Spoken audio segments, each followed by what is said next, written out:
देख रहे हैं श्वसन तंत्र। श्वसन तंत्र, श्वसन क्या है और सांस लेना क्या है। श्वसन प्रक्रिया अलग है और सांस लेना अलग है। श्वसन एक प्रकार की रासायनिक प्रक्रिया है तथा सांस लेना एक प्रकार की यांत्रिक प्रक्रिया है। श्वसन में ग्लूकोज का पूर्ण ऑक्सीकरण होता है। श्वसन में बच्चों ग्लूकोज का पूर्ण ऑक्सीकरण होता है, जिससे हमें एनर्जी तथा कार्बन डाइऑक्साइड प्राप्त होती है।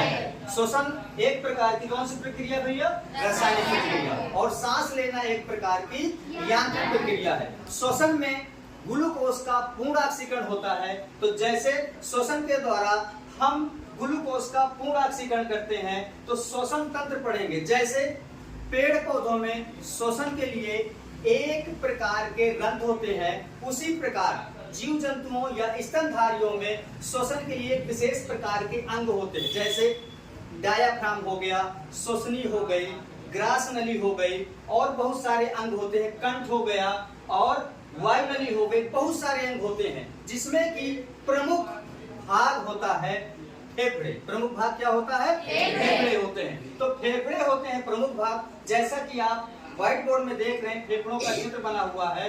तो फेफड़ों का चित्र बना हुआ है तो मानव फेफड़े, जो फेफड़े होते हैं वह दो भागों में बटे होने। फेफड़ों की संख्या कितनी होती है? दो होती है। कोई पूछ ले आपसे कि फेफड़ों की संख्या दो होती है या तीन होती है, तो फेफड़ों की संख्या कितनी होती है? दो होती है। और यह दो फेफड़े होते हैं, बायां फेफड़ा और दायां फेफड़ा। जैसे कि यहाँ पर देख रहे हैं दायां फेफड़ा बड़ा और ऊपर होता है और तीन खंडों में बटा होता है। जैसे कि बायां फेफड़ा छोटा और नीचे होता है और कई खंडों में बटा होता है? दो खंडों में बटा होता है। जैसे कि आपने एक डिफिनेशन सुनी होगी, जीवधारियों की संरचनात्मक एवं क्रियात्मक इकाई को क्या कहते हैं? तो कोशिका कहते हैं। उसी प्रकार फेफड़ों की संरचनात्मक एवं क्रियात्मक इकाई को क्या कहते हैं? वायु कोष्ठ कहते हैं। क्या कहते हैं? वायु कोष्ठ कहते हैं। तो फेफड़ों की संरचनात्मक एवं क्रियात्मक इकाई को क्या कहते हैं भैया? वायु कोष्ठ कहते हैं।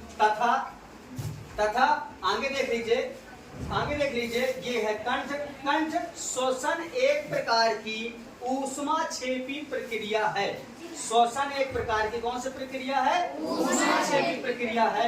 इसके बाद वायु नली है, तो वायु नली से यानी कि वायु का आवागमन होता है। और वायु कोष्ठों की संख्या लगभग कितने परसेंट होती है? लगभग परसेंट ना बोल के लगभग 300 मिलियन होती है। कितनी होती है? 300 मिलियन होती है। तथा फेफड़ों की संरचनात्मक एवं क्रियात्मक इकाई को क्या कहते हैं भैया? वायु कोष्ठ कहते हैं, जिसको हम इंग्लिश में चैम्बर बोलते हैं। जैसे आपके कमरों में खिड़की लगी होती, वायु का आवागमन। जैसे श्वसनी के द्वारा बायां फेफड़ा दो खंडों में बटा होता है और यह ऊपरी परत क्या कहलाती है? फ्लोरा कहलाती है।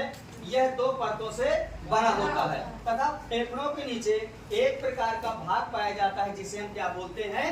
डायाफ्राम बोलते हैं। क्या बोलते हैं? डायाफ्राम बोलते हैं। तो श्वसन एक प्रकार की रासायनिक प्रक्रिया है।